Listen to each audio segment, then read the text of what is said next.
September 27, 2020. Somewhere in the hills above Nagorno-Karabakh, a radar dish is spinning. It has been spinning for years, decades really, pointed at the sky, watching for threats that never came. The crew knows their job. They have trained for this. The system they operate cost more than most countries spend on their entire air force in a year.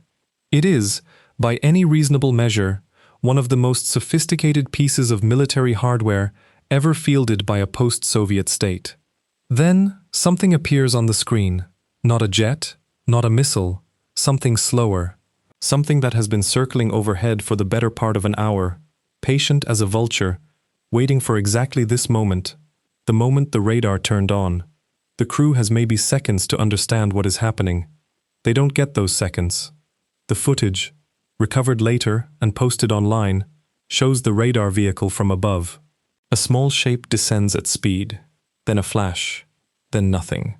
A $300 million air defense battery, gone. Killed not by a stealth fighter, not by a cruise missile, not by anything that required a superpower to build or operate. Killed by something that cost less than a mid-range family car.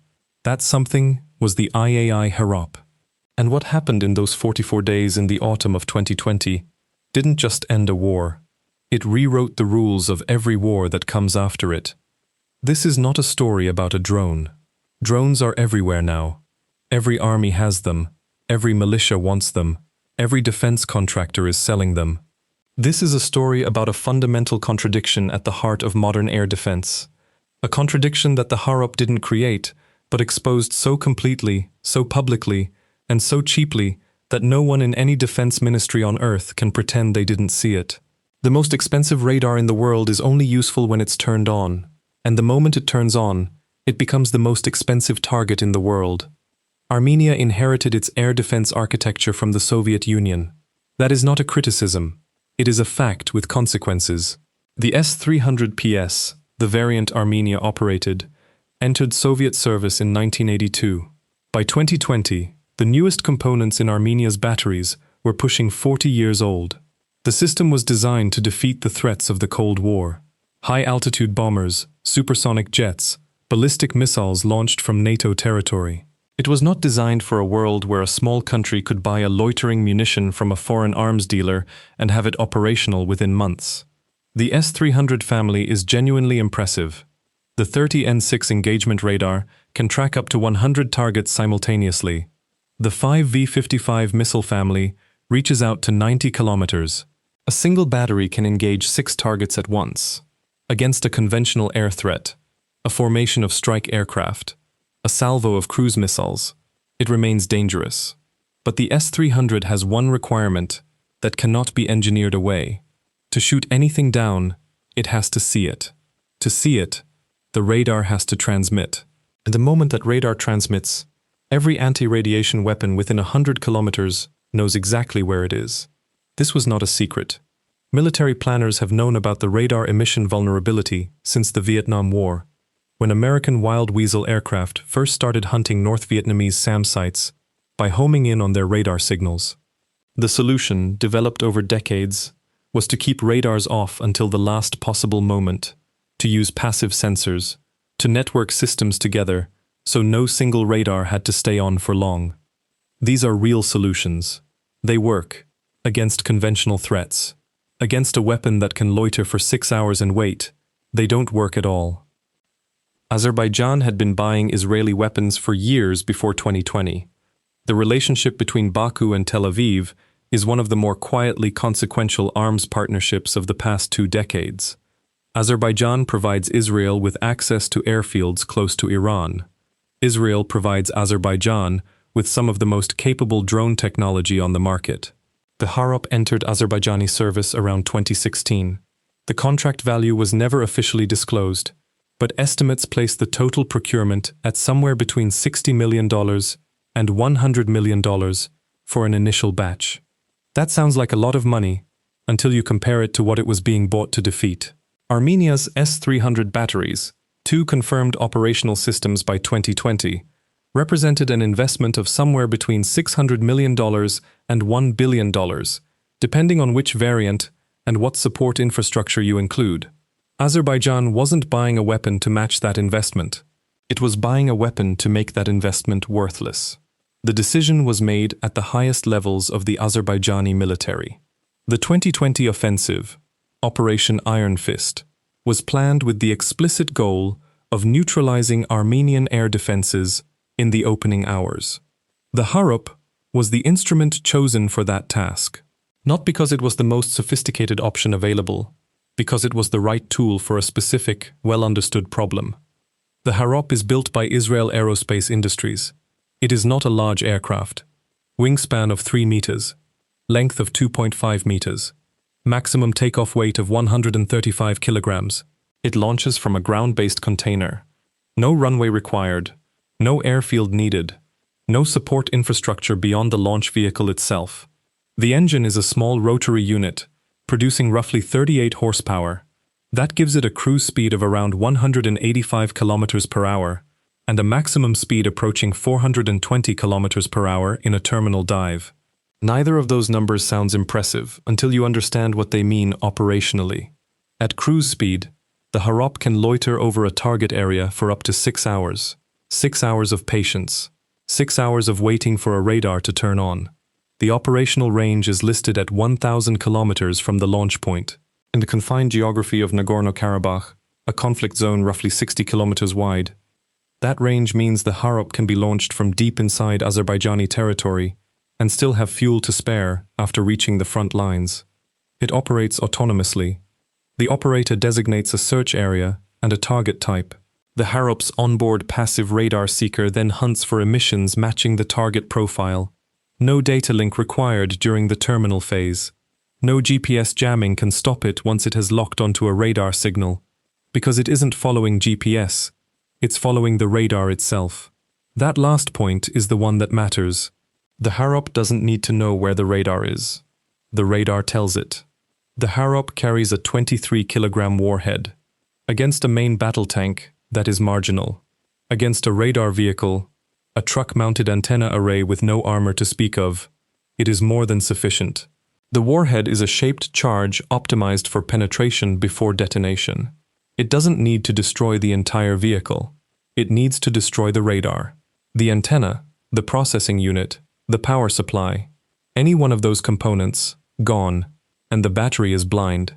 A blind S-300 battery is not an air defense system. It is an expensive collection of trucks. The passive radar seeker operates across a wide frequency band. The S-300's 30N6 radar operates in the H-mid band, frequencies the Harop seeker covers without modification. There is no frequency hopping technique, no emission control protocol, no operational procedure that makes an active radar invisible to a weapon specifically designed to find active radars. The Harop also carries an electro-optical seeker for use against non-emitting targets. If the radar goes silent, the operator can switch to visual guidance and direct the weapon manually via datalink. The S-300 crew faces a choice with no good answer: keep the radar on and die from the Harop's passive seeker, or turn it off and die from the Harop's camera. That is not a tactical dilemma, that is a trap. If you've made it this far, you already know this channel doesn't do surface-level coverage. Subscribe now. The next video goes deeper into the drone warfare revolution that the 2020 war started and Ukraine accelerated. You won't want to miss it. The offensive began at 0:52 local time on September 27, 2020. Within the first 72 hours, Azerbaijani forces had posted video evidence of at least 3 confirmed Harop strikes on Armenian air defense assets. The footage was not propaganda. It was documentation, clear, time-stamped, geolocatable. The first confirmed S-300 radar kill came on day 2. The 30N6E radar vehicle, identifiable by its distinctive dish, appears in the footage from above. The Harop descends at roughly 45 degrees. The impact is direct. The vehicle burns. By day 5, Armenian air defense commanders faced an impossible operational situation. Every time they activated a radar, they risked losing it. Every time they kept radars off, Azerbaijani strike aircraft and Bayraktar TB2 drones operated with impunity. The S-300 batteries, the systems that were supposed to deny Azerbaijan the use of its air force, had been effectively neutralized without being physically destroyed in every case. The threat of the Harop was enough. This is the part that defense analysts keep returning to. You don't have to destroy every S-300 battery to win. You just have to make the crews afraid to turn them on. The Harop achieved that within 96 hours of the offensive beginning. By November 10th, when Armenia signed the ceasefire agreement, it had lost an estimated 185 tanks, 90 artillery pieces, and, most significantly, the majority of its functional air defense capability. The war lasted 44 days. The air defense war lasted less than a week. Israel Aerospace Industries does not publish sales figures for the Harop. What is known comes from official government disclosures, parliamentary records, and investigative reporting. Azerbaijan is the most prominent confirmed operator. India signed a contract for the Harop in 2009, one of the first export customers, with a reported value of $100 million for 10 launcher systems and associated munitions. Germany evaluated the system. South Korea has expressed interest. The 2020 war functioned as the most effective product demonstration in the history of the loitering munition market. IAI's broader loitering munition portfolio, which includes the Harop, the older Harpy, and the newer Harop II, represents a significant portion of Israel's defense export revenue. Israel exported approximately $11.3 billion in defense equipment in 2022. Loitering munitions are a growing share of that figure. The Harop II, announced in 2019, extends range to 1,000 kilometers, increases warhead size, and adds improved electro-optical capability. It is not a refinement. It is a generational step, and it is available on the export market to any customer Israel's government approves. The Harop's closest Western competitor is the Altius 600 from Area I, now part of Anduril. The Altius carries a smaller warhead, roughly 5 kilograms, and has a shorter endurance. It is designed for a different mission profile: swarm operations, ISR, flexible payload. It is not an anti-radiation weapon in the same dedicated sense. The Switchblade 600, fielded extensively in Ukraine, carries a warhead comparable to the Harops, but lacks the dedicated passive radar seeker.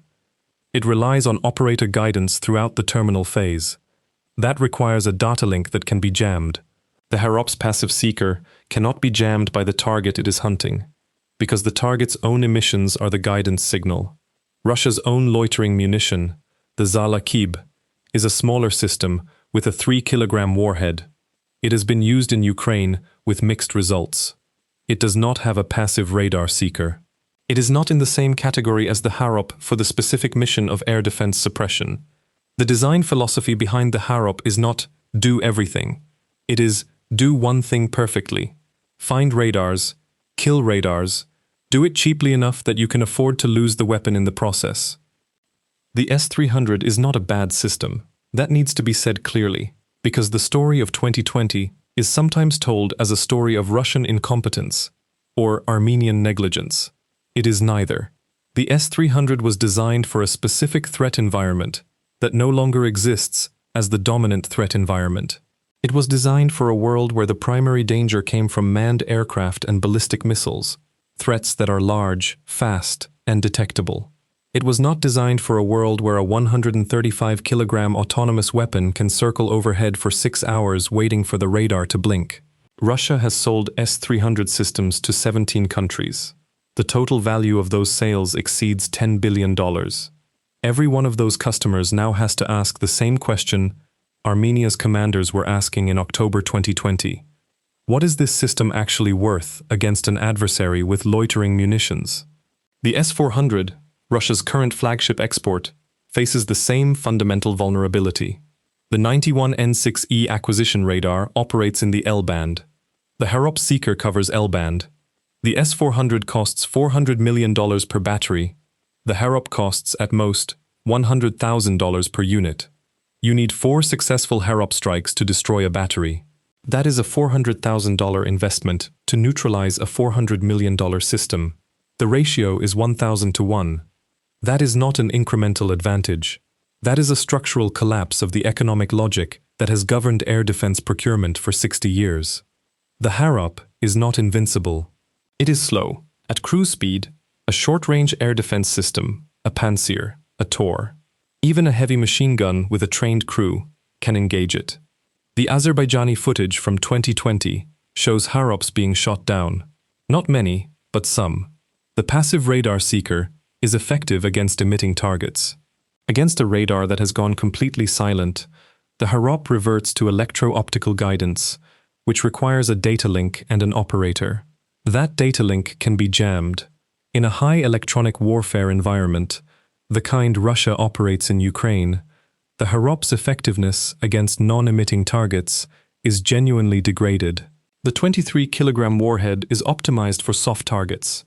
Against hardened command posts, reinforced bunkers, or armored vehicles with proper overhead protection, it is less effective. The S-300 radar vehicles in 2020 had no overhead protection. Future adversaries, having watched the 2020 footage, will build some, and the Harop requires a permissive launch environment. It is not stealthy, it is not fast. A layered air defense system, one that uses passive sensors, networked radars, and short-range interceptors in depth, can complicate a Harop attack significantly. The lesson of 2020 is not that the Harop is unstoppable. The lesson is that a single-layer air defense system, relying on one type of radar, operated without short-range protection, is catastrophically vulnerable to it.